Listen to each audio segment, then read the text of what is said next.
राधा कृष्ण सरकार की जय हो। नमः पार्वती पतये हर हर महादेव। आज 5 सितंबर है, शिक्षक दिवस। शिक्षक दिवस तो भैया जी ने विस्तार से बता दिया राधा कृष्ण जी के बारे में, पूरी जानकारी हम सभी प्राप्त हो गई है। शिक्षक दिवस हम लोग मनाते हैं, पहला गुरु माता हुई, दूसरा पिता, ऐसे करके पूरा विधिवत तरीके से बताया गया विस्तृत करके। तो जैसे हम अपने माता पिता के लिए प्रेम और विश्वास, जैसे हमारा एक विश्वास अपने माता पिता के प्रति होता है, अगर वह विश्वास हम अपने गुरु के प्रति दिखा देंगे तो हमें आगे बढ़ने से कोई नहीं रोक सकता है। ठीक है, क्योंकि अगर पिताजी तुम्हारे साथ में है, ठीक है, तो बड़ी सी बड़ी युद्ध है, तो तुमको तो पता नहीं कि आपके पिता के विरुद्ध कितने लोग खड़े हैं, और तुमको लगता है कि हमारे पिताजी हमारे साथ हैं, तो सब पूरी दुनिया संभव हमारे हित में ही खड़ी रहेगी। तो पिता पर जो भरोसा रहता है, अगर पिता ने कह दिया ऐसा नहीं ऐसा करो, बिना सोचे समझे कर सकते हो ना, पिताजी का भरोसा होता है।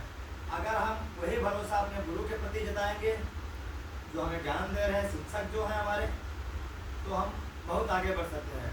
क्योंकि हम पिता के प्रति इतना, एक छोटा सा बच्चा होता है, ये बताया कि माँ बताते हैं कि पिता कौन है, पर माँ को बताने वाला उस बच्चे को कोई नहीं होता है कि तुम्हारी माँ, ऐसा होता है नहीं ना, कोई नहीं है। माँ भी नहीं कहती है मैं तुम्हारी माँ हूँ, ऐसा बोलती है नहीं ना।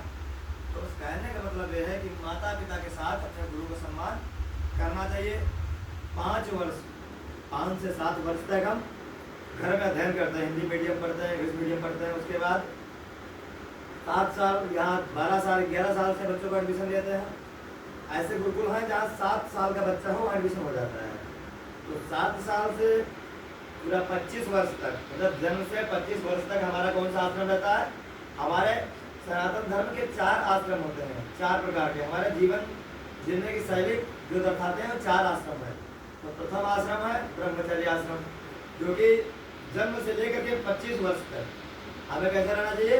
सिर्फ और सिर्फ अध्ययन पर ध्यान देना चाहिए। 25 वर्ष तक हमको अध्ययन करना चाहिए, आश्रम पर रहना चाहिए, घर में रह करके भी पूरे गुरुकुल के नियम अध्ययन होना चाहिए।